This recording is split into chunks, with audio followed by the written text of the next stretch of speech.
nous avons Petit Palès, aussi connu en tant que Palou, qui est un petit Cavalier King Charles de 2 ans et demi. Et moi, je suis Alizée, donc dog mom de Palès. Palès est arrivé en 2019 dans notre vie. Il faut savoir que j'ai rêvé de lui bien avant ça. Je ne me voyais pas en tout cas dans le futur sans animal. Et pour nos 5 ans, Dog Dad m'a dit qu'il était prêt pour avoir un chien. Donc ça a été une des plus belles, des plus beaux jours de ma vie en tout cas. Oui, tout est chez lui, hein, c'est son territoire. Il va nous le faire comprendre. J'ai décidé de te ramener ici donc au Bois de Boulogne aujourd'hui parce qu'en fait c'est l'endroit, c'est les premières balades de Palès qui se sont passées ici. Quand on a adopté Palès, on habitait à 5 minutes à pied du Bois de Boulogne, donc de ce fameux, d'ici même. C'est là où il a eu ses... voilà. Palès, t'étais tout propre. Palou.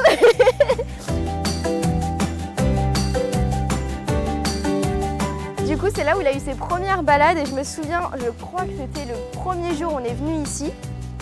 On l'avait détaché, il était tellement fou et c'était d'ailleurs l'automne, il se cachait sous les feuilles, il se mettait sous les feuilles et il nous ramenait des feuilles dans la gueule, c'était juste trop marrant. On s'est quand même énormément préparé. On avait le panier qui faisait 3 fois sa taille quand il est arrivé, déjà prêt dans la maison. On avait déjà le harnais, la laisse, tous les jouets qui allaient avec. Mais effectivement, quand il est arrivé à la maison, c'était un peu l'inconnu parce que c'était la première fois où on avait tous les deux un chiot qui était donc sous notre responsabilité. C'était très surprenant de voir comment il s'adaptait à nous et vice versa, comment on s'est adapté à lui. En fait, il s'est vraiment, comme on nous a dit, par exemple, un Cavalier King Charles, c'est un chien qui est extrêmement calme, qui va être pépère, qui va rester sur le canapé. Donc effectivement, à la maison, il est plutôt calme. Mais ce qui est fou, c'est que quand on est en balade, il a été dit hyper actif. Donc ça, c'est quelque chose qui nous a surpris et au final qui est super parce que grâce à lui, on sort encore plus qu'avant.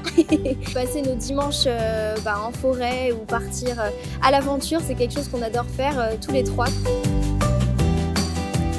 Je crois que son jeu préféré, c'est aller la chercher et me la laisser là où elle était. Là, c'est le seul moment où je peux le laisser en longe.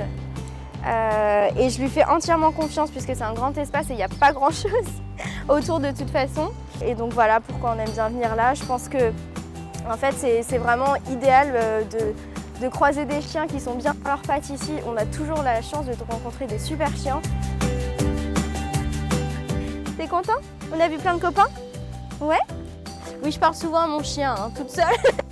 En fait, les choses sont pas forcément parfaites dans la vie et ça, c'est quelque chose qu'on a tendance à oublier quand on est sur Instagram. Mais je vais vous raconter un petit épisode de quand on était en plein confinement. J'étais en chômage partiel complètement pendant 2 mois, j'ai pas travaillé et c'est un moment où on s'est retrouvés que tous les deux avec Palès. C'était au tout début, il devait avoir 6-7 mois. Palès, il écoutait pas grand chose au début et ça m'a énormément frustrée parce que j'avais l'impression de mal faire les choses, mais vraiment à un point qu'un soir j'ai pleuré et j'avais l'impression de faire tout mal, qu'il m'écoutait pas et qu'on se comprenait pas, ce qui n'était pas du tout le cas, c'est juste que c'était en fait avoir un chiot c'est de la patience et on apprend et aujourd'hui j'ai appris à travailler sur ma patience. Notre relation est tellement forte, aujourd'hui je le comprends rien qu'en le regardant. Mais ça a été dur à comprendre qu'en fait, ça se fait pas en une journée. On peut pas apprendre en une journée à rester calme. C'était notre quartier. Oh ça va? Ah bah oui. Palès m'apporte énormément d'amour. Je suis une personne qui a besoin d'être rassurée énormément. Et en fait, rien qu'en venant sur mes genoux, ça me rassure qu'il soit là. Je me sens beaucoup plus à l'aise. En fait, c'est fou de se dire que parfois, sans mots, en fait, juste un regard, ça peut dire 10 000 choses. Et il me fait sortir de ma zone de confort, de sortir toute seule. Avant, c'était pas possible. Et là, de sortir et découvrir des choses avec lui, ça me donne encore plus envie de me balader, de partir à Paris. Ça, comme vous pouvez le voir, j'adore Paris. Donc, c'est une chance de l'avoir au quotidien. Donc voilà, pour moi, c'est de l'apaisement et de l'amour au quotidien. Petit Palès, il a été habitué à aller dans le bus quand il était petit, mais c'était surtout le métro, le RER ou le train et la voiture. Mais le bus, ouais, quand on pouvait en tout cas.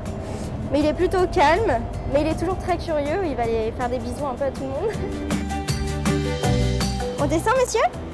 On descend?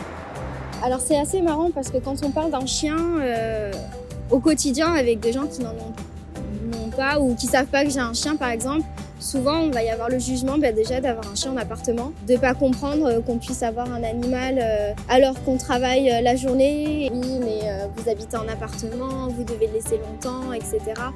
Faut savoir une chose, déjà quand on a eu le chien, on avait pris chacun une semaine de congé avec Dog Dad pour être là pour ses débuts. Pour certains, c'était extrême de dire vous avez un chien, vous prenez des jours de congé. Mais non, pour nous, c'était important d'avoir cette adaptation. C'est difficile d'avoir le regard des gens qui nous disent mais en fait, il n'a pas de jardin. Mais en fait, avoir un chien, ça devrait être dans un espace vert. Sauf que c'est possible parce que nous, on va faire tout pour avoir le maximum de balades et que pendant les balades, il ait le maximum d'interactions. On essaye de faire au maximum et je pense que ça, c'est peut-être des clichés du chien en appartement, mais bon, nous, on sait que Palais est très heureux et qu'on arrive à trouver la balance parfaite ou essayer en tout cas de trouver cette balance parfaite pour qu'il puisse avoir le maximum de sorties. Donc nous voilà sur la place de Trocadéro. On a eu l'habitude de venir ici avec Palou quand il était petit. Donc il a l'habitude de voir plein de monde.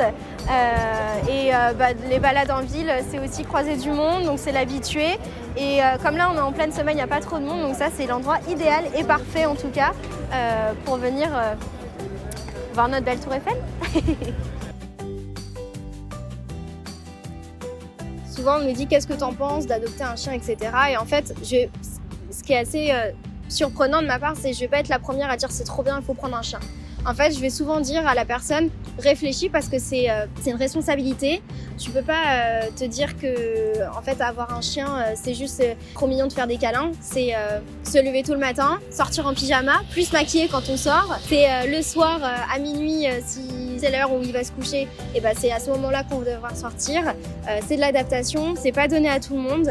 Mais si la personne est prête, ça sera la meilleure chose du monde et c'est là où justement le chien le sentira. Dès qu'on se réveille le matin, il nous fait la fête comme si on était les meilleures personnes au monde. C'est quand même un sentiment assez unique. Il nous a changé notre vie, clairement. Je me vois pas sans lui, Dog Dad se voit pas sans lui également. Et ça, c'est quelque chose qui est assez... L'amour qu'il nous donne, c'est assez unique.